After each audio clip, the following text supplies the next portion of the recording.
Olá, pessoal! Vamos agora conversar sobre a organização do espaço na educação infantil. Nas aulas anteriores, a organização do espaço foi mencionada por mim várias vezes, não é verdade?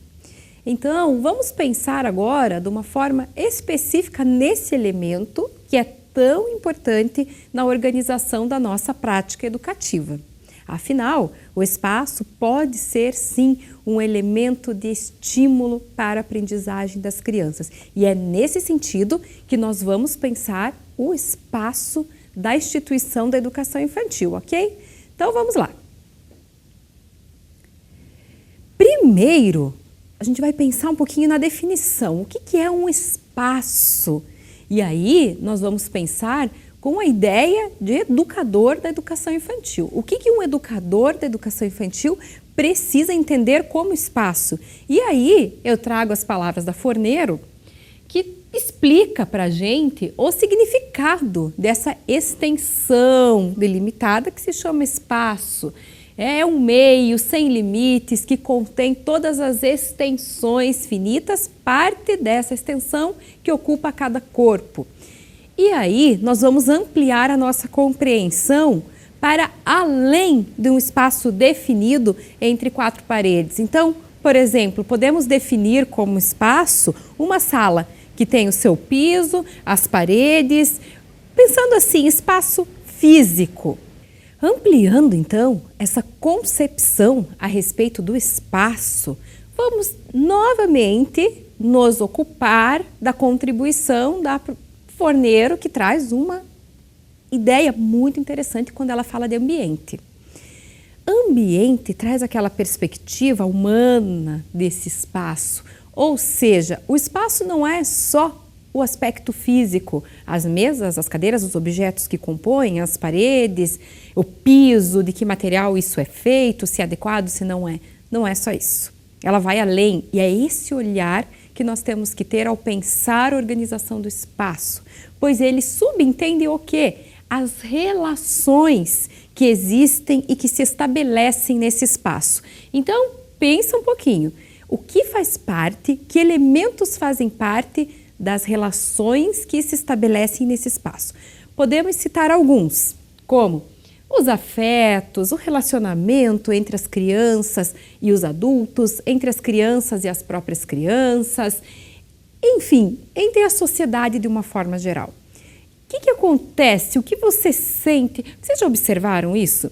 Quando nós entramos num determinado espaço, nós temos alguma sensação, que pode ser boa, pode ser não tão positiva, mas nós temos alguma sensação.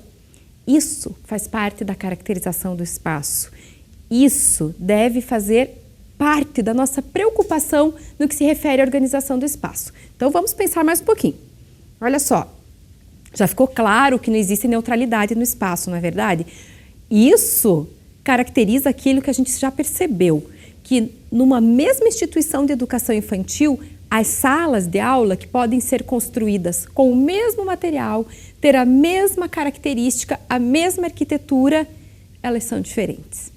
E isso, novamente, eu ressalto. O que se estabelece? Quais são as sensações? Que relações? Que sentimentos são estabelecidos dentro daquele espaço? O que é priorizado?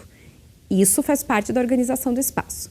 E então, ampliando esse nosso pensamento, lembram lá da concepção que a criança é o foco? Então, vamos pensar agora como a criança vê o espaço. Já experimentaram perguntar para a criança? Ou, de repente, ampliar a capacidade de escuta de vocês sobre como elas se relacionam com esse espaço? As preferências, os gostos. Olha só. Então, vamos aproveitar a contribuição de um autor, que eu não sei se vocês conhecem, o Tonucci, que sempre traz essa abordagem da percepção da criança, como a criança vê o mundo. Então, olhem só, uma criança ali, né, a mãe comentando, olhe seu quartinho novo, você poderá mostrá-lo aos seus amigos. Na ótica do adulto, esse quarto está perfeito, não é verdade? Arrumadinho, assim como as mães, as famílias gostam de ver. A criança, quando ela vai mostrar, olha no quadro de baixo, quando a criança vai mostrar toda satisfeita para o amigo o quarto, ele já está com imagens coladas em cima do quadro, desenho da criança, brinquedos em todo lugar, coisas penduradas. Na ótica da criança, esse espaço é o que ela considera o maravilhoso, o mais adequado, o mais interessante. Então, sempre pensem assim, qual é a importância desse lugar? Como a criança gostaria de ver esse lugar? Qual é a concepção da criança sobre o espaço? Agora, imagina lá a sala de aula, o espaço onde você atua.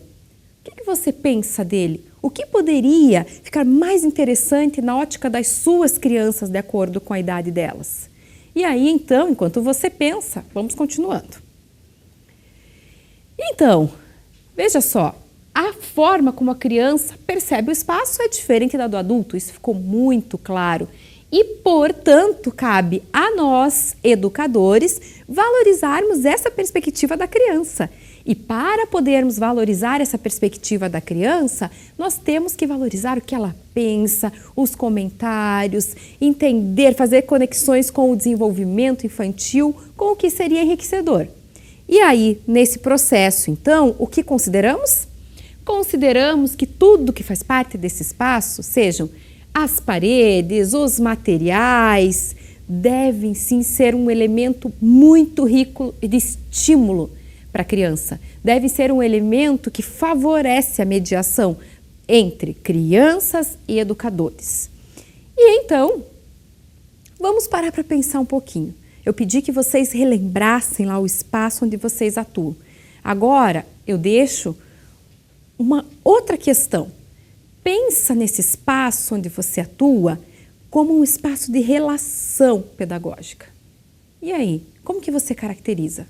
Como que essas dimensões estão acontecendo de uma forma muito dinâmica lá nesse espaço onde você atua? Como que você caracteriza? Então, vamos pensar assim, na perspectiva da Madalena Freire, que tem vários livros bem interessantes, que talvez vocês já conheçam, como A Paixão de Conhecer o Mundo, por exemplo, ela traz essa ótica da valorização do espaço e do cotidiano na educação infantil a partir da perspectiva da criança. E olha só então, é nele, ou seja, no espaço, que o nosso conviver vai sendo registrado, marcando nossas descobertas, nosso crescimento, nossas dúvidas. O espaço é retrato da relação pedagógica, porque registra concretamente por meio da sua arrumação, ou seja, dos móveis, da organização, dos materiais, a nossa maneira de viver essa relação. Então, educadores, vamos pensar assim, o espaço tem essa relação direta com a identidade. Como é a nossa relação com as crianças? Como elas conseguem se movimentar dentro desse espaço? Que características ele tem de incentivo para o desenvolvimento da aprendizagem, para a criatividade e para o desenvolvimento das habilidades que nós, educadores, entendemos ser tão importantes nessa fase do desenvolvimento. E nessa perspectiva ainda, nós pensamos o seguinte, os materiais que compõem esse espaço, eles devem ser selecionados de acordo com alguns critérios, como, por exemplo, o sentido dele imaginário, o estímulo em relação ao aspecto sensorial, ou seja, aos órgãos dos sentidos mesmo, e a possibilidade que ele traz para a criança de construção. Então, seja elementos materiais que façam com que a criança estimule sua fantasia, o lúdico, a criatividade, que ela consiga explorar o mundo tocando, ouvindo, vendo, com estímulos visuais, auditivos e táteis ricos.